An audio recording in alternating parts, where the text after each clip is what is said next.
हाँ देखो इधर देखो ये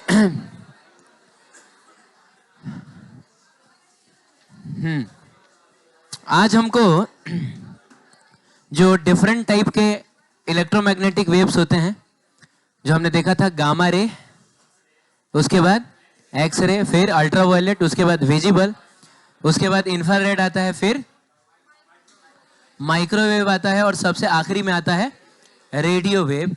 हाँ, उनके बारे में थोड़ा थोड़ा हम लोग देखेंगे कि उनको पैदा कैसे किया जाता है, चाहे उनका कहाँ क्या यूज होता है।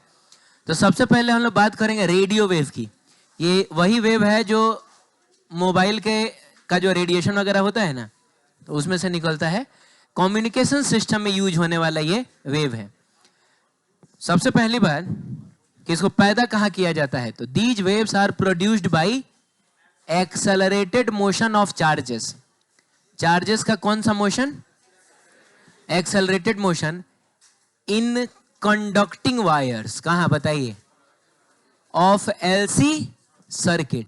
देखो क्या है कि हालांकि सीबीएसई ने पिछले 2 सालों से एक एलसी ऑसिलेशन नाम का टॉपिक है उसको हटा दिया है, और बिहार बोर्ड ने आज तक के इतिहास में कभी उससे कुछ नहीं पूछा, तो इसीलिए मैंने उसको इग्नोर कर दिया है। अदरवाइज पढ़ते तो हमको एक एलसी ऑसिलेशन नाम का चीज पढ़ना था एसी चैप्टर में, ठीक है। ये कैपेसिटेंस के लिए सी यूज होगा और इंडक्टेंस के लिए एल यूज होगा। तो एक ऐसा सर्किट जिसमें बस एक कैपेसिटर और एक इंडक्टर होता है, उसी को बोला जाता है एलसी सर्किट। क्या बोला जाता है? कॉन्सेप्ट यह है कि अगर तुम इसको चार्ज दोगे ना, कैपेसिटर को क्या करोगे? कैपेसिटर है तो चार्ज देना पड़ेगा आपको। चार्ज देके और इस सर्किट को यूं ही छोड़ दीजिएगा, तो ये चार्ज कभी इधर से इधर जाएगा तो इधर से इधर जाएगा, इधर से इधर जाएगा तो इधर से इधर जाएगा। ना सिर्फ चार्ज बल्कि करंट के साथ भी ऐसा ही होगा। करंट कभी इधर से फ्लो करेगा तो कभी इधर से फ्लो करेगा, कभी इधर से फ्लो करेगा, कभी इधर से फ्लो करेगा। उस करंट का जो मैग्नीट्यूड है वो भी लगातार बदलता है। करंट शुरू में लगातार बढ़ता जाएगा, फिर घटते घटते जीरो हो जाएगा, फिर इधर से बढ़ते बढ़ते मैक्सिमम होगा, फिर घटते घटते। तो अब करंट बढ़ रहा है, करंट घट रहा है, इसका मतलब हुआ चार्ज की स्पीड बढ़ रही है, चार्ज की स्पीड घट रही है। करंट का मतलब ही क्या होता है? Rate of flow of charge. Charge जितनी तेजी से फ्लो करेगा करंट उतना ज्यादा रहेगा। तो मिला जुला के देखा जाए ना, तो ऐसे सर्किट में हमेशा चार्ज की जो वेलोसिटी है वो बदलते रहती है। कभी वो चार्ज की वेलोसिटी बढ़ते रहेगी तो कभी घटते रहेगी। ये वैसा ही है ना, जैसे एक सिंपल पेंडुलम को यहाँ से छोड़ दिया जाए तो हर इंस्टेंट पे देखोगे तो इसकी स्पीड बदलती है। जैसे यहाँ से छोड़ा गया तो ये बढ़ते बढ़ते बढ़ते बढ़ते यहाँ क्या होगा? मैक्सिमम होगा। उसके बाद घटते घटते घटते घटते, तो ये रास्ते भर बढ़ा था, ये रास्ते भर घट रहा है, फिर ये रास्ते भर बढ़ेगा, फिर रास्ते भर। तो अगर स्पीड लगातार बदल रहा है, इसका मतलब हुआ कि इसके पास हर इंस्टेंट पे एक्सेलरेशन होगा, क्योंकि एक्सेलरेशन ही है जो स्पीड को बदल सकता है। बोलिए ना। तो ये जो चार्ज इस तरीके से मूव करता है इसके अंदर, इसको हम बोलेंगे कि यहाँ चार्ज का ऑसिलेशन हो रहा है। क्या हो रहा है? और जब भी चार्ज पार्टिकल ऑसिलेट करता है, इसका मतलब हुआ चार्ज पार्टिकल एक्सेलरेट करता है, तो बाबू उसमें से इलेक्ट्रोमैग्नेटिक वेव निकलता है। अब हम क्या करते हैं कि ये जो तार है इसको तो हम लोग कवर के अंदर रखते हैं, लेकिन यहाँ से हम लोग एक एंटीना निकाल देते हैं। जितना इलेक्ट्रोमैग्नेटिक वेव इस तार में पैदा हुआ होगा, सारा इलेक्ट्रोमैग्नेटिक वेव कहाँ से होकर निकलेगा? इस एंटीना के थ्रू निकलेगा। समझ रहे हो? तो पहले के मोबाइल में तो मतलब फिजिकल एंटीना आया करता था पहले, आज से 10 साल 15 साल पहले की बात करो। अब जो एंटीना है थोड़ा सा टेक्नोलॉजी हाईटेक हो गया है, अब मोबाइल के अंदर इनबिल्ट आता है। कभी कभी अगर कोई मोबाइल अगर है आपके पास है, तो उसमें कुछ लाइंस आपको दिखेंगी, इसमें तो नहीं दिखेगा शायद। तो इसमें भी होता है, साइड में क्या करता है? एंटीना लगा देता है, आपको पता नहीं चलेगा कि वो कहाँ है। तो एंटीना लाइंस भी कभी कभी आपको मोबाइल में देखने को मिलेगा। ठीक है? हाँ ठीक है।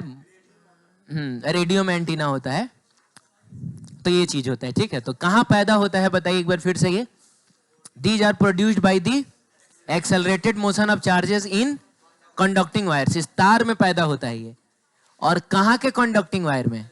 एलसी सर्किट के कंडक्टिंग वायर में। ठीक है, अब देखते हैं कि ये वेव्स कहां यूज होती हैं। तो these waves are used in radio हो गया, टेलीविजन हो गया, या कम्युनिकेशन सिस्टम का मतलब हो गया मोबाइल वगैरह। अरे कम्युनिकेट करने के लिए मोबाइल का नहीं यूज करते हैं, तो मोबाइल फोन्स वगैरह में इन्हीं वेव्स का इस्तेमाल किया जाता है। ये जो डेटा है बहुत पुराना डेटा है, 2005 का डेटा है। तब से लेके आज तक दुनिया बहुत बदल चुकी है। 2005 में तो ठीक से हमको लग रहा है 1G भी नहीं आया था, अभी तो हम लोग 5G पर चले गए हैं। तो यहां पर क्या बाबू? नहीं, एनसीईआरटी ने एक काम खाली बढ़िया किया है कि अब उसने इस लिस्ट को हटा दिया है। पिछले साल तक ये लिस्ट रहा करता था, अब नया एनसीईआरटी तुम देखोगे ना तो ये लिस्ट तुमको अब नहीं मिला। तो उसने इतना अच्छा काम कर दिया है। तो ये मैं अब नहीं बताऊंगा इसके बारे में डिटेल में, लेकिन हल्का सा बता देता हूं ये बोलना क्या चाह रहा है। रेडियो वेव जो होता है ना, रेडियो वेव जो होता है, तो उसके लिए ना फ्रीक्वेंसी का बैंड विड्थ डिसाइड किया गया है। जैसे ये घर में पहले जो रेडियो हुआ करता था, बड़ा सा बॉक्स टाइप का, तो उसमें आप देखे होइएगा पीछे खटखटाने वाला होता था, उसमें होता था AM और होता था FM, ऐसा होता था। ऐसा देखा है आप लोगों ने कभी? ये जो FM है, यहाँ से लोकल चैनल्स चला करती थी आसपास के, मतलब 10-15 किलोमीटर में अगर कोई चैनल है तो वो चलता था कहाँ पे?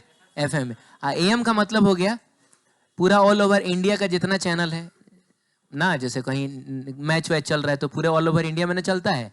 पहले हमारे जमाने में तो हम लोग यार टीवी से ज्यादा मैच कहाँ देखते थे? अच्छा, देखते कहाँ थे, सॉरी, सुनते थे, रेडियो पे सुनते थे। रेडियो पे सुनने का एक्साइटमेंट ही कुछ और होता था। तो वो सब कहाँ चला करता था? AM पर। तो सरकार ने AM ब्रॉडकास्टिंग को जो फ्रीक्वेंसी का रेंज अलॉट किया था वो था 540 से लेके 1600 किलो हर्ट्ज। मैंने अगर आपको एक AM चैनल खोलना है अपना, तो आपको जो ब्रॉडकास्टिंग करनी होगी उसके लिए आपको इसी रेंज में इलेक्ट्रोमैग्नेटिक वेव भेजना पड़ेगा। बोलिए, चलिए, FM ब्रॉडकास्टिंग के लिए सरकार ने क्या अलॉट किया है? 88 मेगाहर्ट्ज से लेके 108 मेगाहर्ट्ज। तो पूरे देश में आप चले जाइएगा, कहीं भी FM होगा वो इसी रेंज में आता है। जैसे मैंने कहा था ना, रेडियो मिर्ची 98.3 मेगाहर्ट्ज, अब देखिए 98.3 इसी रेंज में आया कि नहीं? विविध भारती 101.6 पता नहीं कितना है, जो भी 101 दशमलव समथिंग है, वो भी इसी रेंज में आता है कि नहीं? वो जितना रेडियो होता है, बिग FM हो गया, रेडियो मिर्ची हो गया, रेडियो सिटी हो गया, सब आपको इसी रेंज में देखने को मिलेगा। आपको भी अगर अपना कोई FM चैनल खोलना है, जो गढ़ीमाई FM नहीं है क्या इधर, नेपाल का, कभी कभी पकड़ लेता है, हाँ, तो वो भी सब नहीं, तो गढ़ीमाई तो नेपाली होगा, पता नहीं वहां की सरकार ने क्या अलॉट किया है। ठीक है। टीवी के लिए, टेलीविजन के लिए दो टाइप का होता है। एक होता है UHF, very high, sorry VHF, very high frequency, और एक होता है UHF, अल्ट्रा हाई फ्रीक्वेंसी। तो देखते होइएगा चैनल भी दो टाइप का आता है, एक नॉर्मल चैनल होता है, एक HD चैनल होता है ना। तो वही है, ये नॉर्मल वालों के लिए, किसके लिए है? ये HD वालों के लिए है। तो उसके लिए भी ये जो रेंज आपको अलग अलग दिखाई दे रहा है, अरे ये टीवी अलग मत समझना, ये VHF टीवी एक ही में है सब। तो एक होता है ऑडियो भेजने के लिए, एक होता है वीडियो भेजने का। ऑडियो वीडियो दोनों को सेम फ्रीक्वेंसी पर नहीं भेजा जाता है, अदरवाइज उनका इंटरफेरेंस हो जाएगा, तो गड़बड़ हो सकता है। ठीक उसी तरीके से HD चैनल वालों के लिए उस समय ये सब डिसाइडेड था। ठीक है। सेल्यूलर मोबाइल, मोबाइल के लिए जो, हाँ, फ्रीक्वेंसी का रेंज अलॉट था वो ये था 896 से लेकर 901, आइए 840 से 935 ना। तो इस पे भेजा जाता था मोबाइल से बेस स्टेशन तक, और इस पे भेजा जाता था बेस स्टेशन से मोबाइल फोन तक। माने एक जाने वाला वेव होता है, एक आने वाला होता है ना। तो जाने वाला इस रेंज का हुआ करता था, आने वाला इस रेंज का। सैटेलाइट कम्युनिकेशन, अगर हम सैटेलाइट के थ्रू अगर डेटा भेजना चाह रहे हैं, सिग्नल भेजना चाह रहे हैं, तो उसके लिए क्या होता था? ये 5.9 इतना गीगाहर्ट्ज। तो ये है अपलिंक। अपलिंक का मतलब हुआ कि अगर आप यहाँ से सैटेलाइट को भेजना चाह रहे हैं तो इस रेंज में भेजना होगा। और डाउनलिंक का मतलब हो गया अगर आप सैटेलाइट से डेटा को मंगाना चाह रहे हैं तो इस रेंज में। लेकिन आज के डेट में इसमें से बहुत सारी चीजें जो हैं वो चेंज हो चुकी हैं, इसीलिए लिस्ट हटा दिया गया है। ठीक है, आगे बढ़ते हैं। माइक्रोवेव, ये बड़ा इंपॉर्टेंट है। माइक्रोवेव को हम लोग शॉर्ट वेवलेंथ रेडियो वेव्स भी कहते हैं। अरे बाबू, रे इधर गामा रे से शुरू होता था, कहां तक जाता था? Radio wave. तो इसी के पहले ना आता है माइक्रोवेव, और जैसे जैसे हम इधर की तरफ जाते हैं लैम्डा बढ़ता है, तो माइक्रोवेव का लैम्डा रेडियो वेव से छोटा होगा। तो माइक्रोवेव को हम लोग शॉर्ट वेवलेंथ रेडियो वेव भी कहते हैं। बोलो, माइक्रोवेव को हम लोग क्या कहते हैं? शॉर्ट वेवलेंथ रेडियो वेव भी कहते हैं, ठीक है। अच्छा, दीज वेव्स कैन लिखा हुआ है, क्या लिखा हुआ है? Can be produced in special vacuum tubes. इनको कहां पैदा किया जाता है?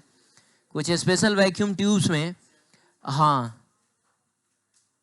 जिनका नाम है क्लिस्ट्रॉन्स कह सकते हैं। माइक्रोवेव्स हमारे घर में आजकल माइक्रोवेव ओवन होता है ना, मेरे घर में तो नहीं है, आपके घर में होगा कहीं। किसके घर में माइक्रोवेव ओवन है? तुम्हारे घर में है। पर पूरे बेतिया अच्छा, कोई बात नहीं है। तो माइक्रोवेव ओवन नाम का एक चीज होता है, इतना पता है? केक, शांत रहिए।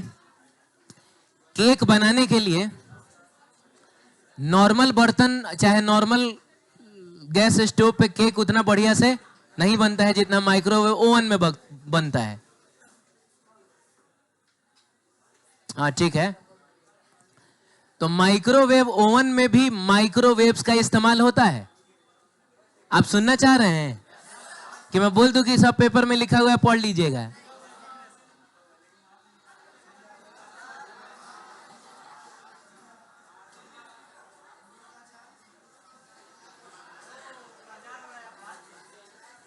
अभी परेशान करेगा सब, खैर कोई बात नहीं है। माइक्रोवेव ओवन में भी क्या इस्तेमाल होता है? माइक्रोवेव का ही इस्तेमाल होता है। और कैसे होता है वो अभी हम देखेंगे थोड़ी देर में। और भी कुछ कुछ चीजें होती हैं, जैसे गन डायोड। क्या बोलो? तो इसमें इससे भी हम लोग माइक्रोवेव पैदा करें। हमारे सिलेबस में नहीं है कि ये काम कैसे करता है, बस आप डेटा की तरह याद रख सकते हैं कि इन जगहों पे माइक्रोवेव पैदा किया जा सकता है। These waves are used by microwave oven and क्या? Radar system. और डेली लाइफ में, शांत रहिए, रडार सिस्टम में और माइक्रोवेव ओवन में हम इसका खूब इस्तेमाल करते हैं। रडार का नाम तो आपने सुना होगा, रडार का नाम नहीं सुना है? रडार का नाम आपने सुना होगा, फिल्मों में ही सुना होगा, जिसमें अगर, और खास तौर पे ऐसी फिल्में जो मिलिट्री बेस्ड होती हैं, हाँ ठीक है, ऐसी फिल्में जो मिलिट्री बेस्ड होती हैं, उन फिल्मों में आपने ऑब्वियसली रडार का नाम सुना होगा। अगर कोई हवाई जहाज आता है हमारे इलाके में तो कैसे पकड़ा जाता है? रडार के जरिए ही पकड़ा जाता है, ठीक है। एयरक्राफ्ट नेविगेशन में हवाई जहाज का लोकेशन वगैरह अगर आपको पता करना है कि अभी वो कहाँ है, किस ऊंचाई पे है, किस स्पीड से जा रहा है, तो उसके लिए भी क्या यूज किया जाता है? रडार का यूज किया जाता है, ठीक है। तो रडार सिस्टम में यूज होता है माइक्रोवेव का। किया क्या जाता है कि जैसे यहाँ पे आपको एक रडार सिस्टम दिखाई दे रहा है, तो देखो यहाँ ना तुमको दिख रहा होगा, तुमको एक ऐसा एंटीना टाइप का दिख रहा है। तो इसमें से क्या निकल रहा है? माइक्रोवेव निकल रहा है। माइक्रोवेव निकल के पूरे एटमॉस्फेयर में फैल रहा है।